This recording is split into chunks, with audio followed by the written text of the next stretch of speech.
Um em cada 10 brasileiros tem problemas nos rins. A doença renal crônica é uma definida pela alteração dos rins e das vias urinárias por mais de 3 meses. A falta de cuidado pode levar à insuficiência do funcionamento dos rins, que, quando grave, pode requerer de análise ou transplante.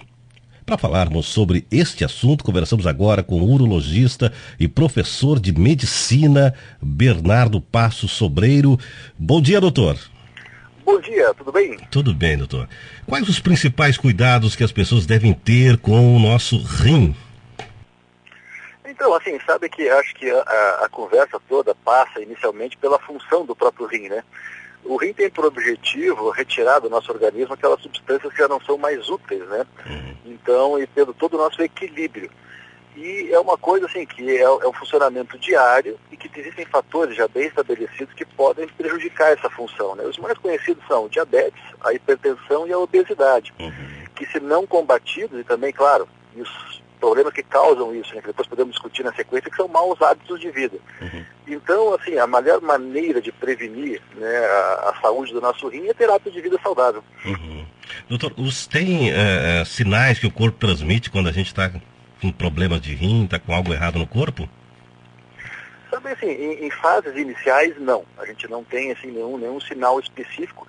E como é uma doença progressiva, os primeiros achados são exames de laboratório. Por isso também é importante que as pessoas façam exames regularmente, porque esses exames já podem, assim, antecipar a manifestação clínica da doença em muitos meses, ou até anos às vezes, né?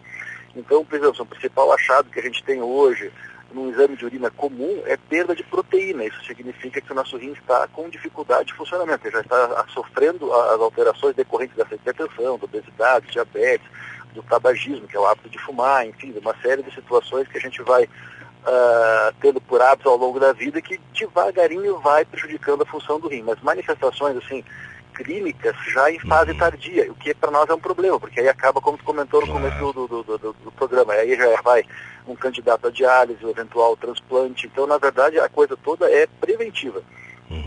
Tem aquela, o xixi está mais escuro, mais claro, isso não tem nada a ver, doutor?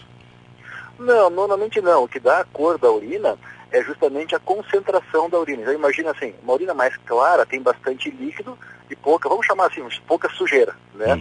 Uma urina mais concentrada, que é a urina amarela escura, é uma pessoa que já está desidratada, né? Então, assim, nós temos pouco conteúdo de líquido para eliminar uma série de substâncias que já não são mais úteis no nosso organismo e acaba deixando a urina mais escura, né? O senhor falou no início ali, doutor, a respeito de hábitos, né? Os hábitos e estilo de vida que prejudicam, assim, os nossos rins. Vamos citar alguns, doutor? Vamos. O principal fator, assim, nocivo ao rim é o diabetes, né, que eventualmente está associado à obesidade, que por sua vez também está associado à hipertensão. Essas três entidades hoje são, assim, as principais causas de mortalidade no futuro, porque faz uma doença não só renal, mas faz uma doença arterial, né, no nosso organismo como um todo, levando ao envelhecimento precoce, levando à obstrução. É a mesma coisa assim, que leva a infarto, leva a derrame, e também leva à destruição do tecido renal, né? Então, assim, se o indivíduo está obeso, tem que perder peso. Se o indivíduo é hipertenso, tem que tratar. As pessoas têm que entender que a hipertensão não tem cura, é um tratamento para a vida inteira, né? E a outra questão do diabetes, muito vinculado à obesidade. Então, assim, nós precisamos também manter essas coisas todas sob controle, sob tratamento. E aí a pergunta assim, mas onde entram os hábitos de vida? Bom, obesidade, dieta, né? Eu não faço atividade física, vou ficar obeso. Se eu ficar obeso, a chance de ficar diabético é enorme. E uma coisa acaba puxando a outra. Beber água, doutor? Importantíssimo, porque a gente tem que pensar assim, o nosso rim precisa fazer um certo esforço para concentrar, né, essas substâncias que já não são mais úteis no nosso organismo na urina. Se tiver bastante líquido, o esforço, o trabalho renal é mais fácil, né? Então a gente recomenda que um indivíduo adulto hoje tome pelo menos 2 litros, 2,5 litros de líquido por dia. Quando se fala líquido, não necessariamente água, pode ser um suco, pode ser um chá, pode ser qualquer líquido, né? 2 litros, o senhor acha que é necessário? É razoável, claro, isso acima, né? Assim, varia um pouco dependendo do tamanho do indivíduo. Claro. Pega uma pessoa pequenininha, pode ser um pouco menos.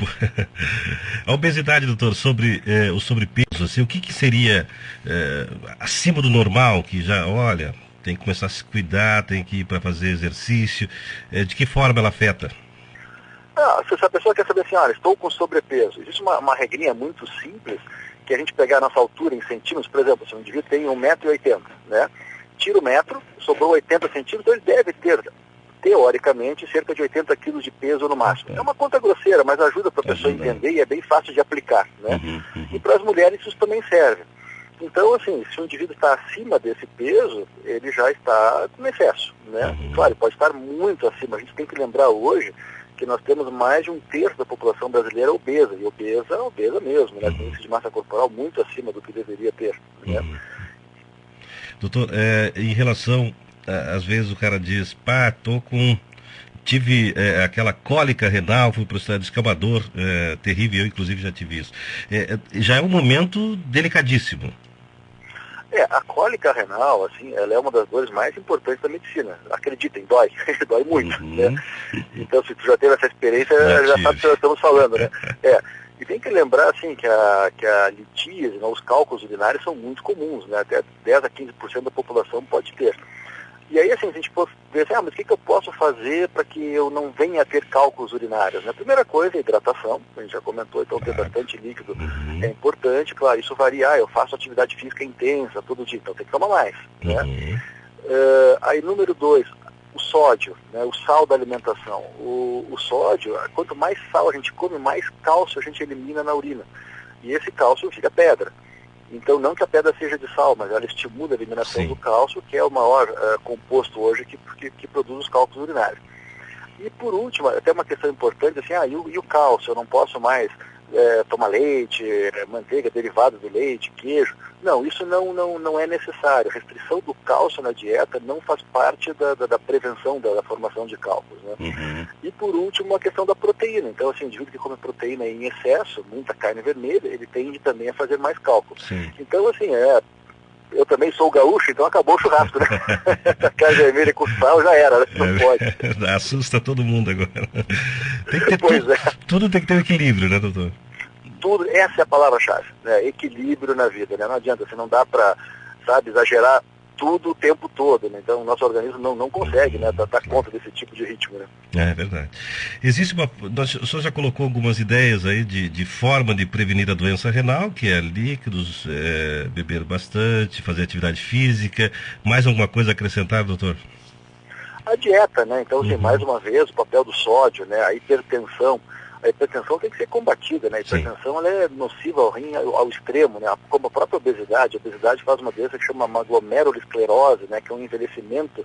O glomérulo é o trecho do rim onde ocorre realmente as trocas, né? De materiais que devem ficar e substâncias que devem ser eliminadas na urina. Então a região central do rim mesmo de funcionamento. Então a obesidade destrói isso com o tempo, né? Isso já está bem estabelecido. Então nós temos que combater essas coisas, que são coisas simples, sabe? Dizer para a população, olha, não pode ficar obeso, se tiver hipertensão, trate, se tiver diabetes, trate. Sabe que existe um estudo, isso é muito interessante, que metade dos diabéticos não conseguem ter um controle do seu açúcar, né? O pessoal simplesmente mantém, mesmo sabendo que é diabético, não trata adequadamente e deixa o seu açúcar ficar lá em cima. E isso com o tempo vai estragando tudo, né? Sim. Doutor, para a gente encerrar, alguma coisa a gente se passou que o senhor gostaria de colocar para o ouvinte aqui da Rádio Amizade FM? Não, eu acho assim, que, né, como estávamos comentando, é o aspecto preventivo. Basicamente, essas doenças que têm caráter crônico, elas não começam da noite para o dia. Normalmente, elas são consequência de maus hábitos de vida. Então, nós temos que buscar hoje uma atividade física regular. Se o pessoal pergunta assim, o que é o mínimo que eu posso fazer hoje de atividade física? Caminhe, pelo menos, todos os dias. Mas eu caminho 2 vezes por semana. É muito pouco. Aquela eu jogo bola 1 vez por semana. É pouco. Isso é mais perigoso do que útil, né? Os exageros alimentares, eu gosto bastante de carne gorda, como fritura, eu exagero no sal, tudo isso não deve ser estimulado na população, né? E se eu tiver alguma doença que eu já sei que eu tenho, e são doenças crônicas, como o próprio diabetes, a própria hipertensão, eu tenho que ter na minha cabeça que eu vou ter que ter uma dieta adequada, que eu vou ter que tomar remédio, e que eu tenho objetivos dentro desse tratamento a ser atingidos, manter uma pressão abaixo de 130/90, manter uma taxa de açúcar com uma hemoglobina glicada abaixo de 7%, enfim, existem objetivos bem específicos a serem atingidos e que as pessoas muitas vezes negligenciam isso, né? Então acaba que a doença evolui e aí quando se vê, agora eu tenho que ir para uma diálise, eventualmente um transplante, já é uma situação muito desfavorável, e que pode ser evitada lá atrás. Doutor, em que momento, cada 6 meses, a cada ano, que momento eu procuro o urologista? Bom, aí nós temos duas situações bem distintas, né? Já que homens aqui conversando, homem não vai a médico, né? Então, assim, se recomenda que pelo menos uma vez por ano, principalmente os homens, assim, aquele que já tiver mais de 45 anos, já que eu sou urologista, já vai fazer seu exame de próstata. Não é só a próstata, né? A próstata é importante, mas também temos todas as outras situações de saúde. É o momento de ver como é que está a tireoide, como é que está o rim, como é que está a minha taxa de açúcar no sangue, como é que estão as minhas gorduras no sangue. Então, faça isso uma vez por ano. Né? As mulheres, como vão sempre ao médico, a cada 2, 3 meses estão indo, acho que essa questão até é menos relevante. Né?